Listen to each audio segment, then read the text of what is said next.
चाहिँ यहाँ फुपूको घरमा छौँ तर फुपूले चाहिँ के गर्नुहुँदैछ म देखाउँछु है फुपूले देख्छ कुखुरा पनि कत्रो थियो होला हेर्नुहोस् कुखुराको खुट्टा चाहिँ अबै है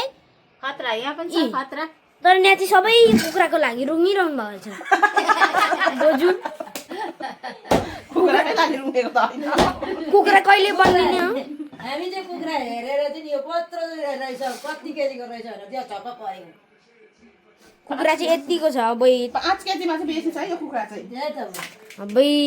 दामी छ है कुखुरा चाहिँ तलबाट ल्याउनु भएको होला हैन घरमै बोक्नु घरमै ए पालेको घरमै मान्छेको खाएरै हिँड्ने हामी चाहिँ किन यत्रो बेर हेरिरहेको छौँ नि त बोजूलाई चाहिँ नदिने चुलामा आफै जाने खुट्टै पकायो यो त दाँतलाई पनि भ्याउँदिन यहाँ चाहिँ बाबा रुँगिरहनु भएको छ अब चाहिँ एउटा बदमास भयो बदमास पनि गर्नु हुँदैछ र यो चाहिँ थियो रमाइलो पल हाम्रो खुसी मजाकको लागि हैन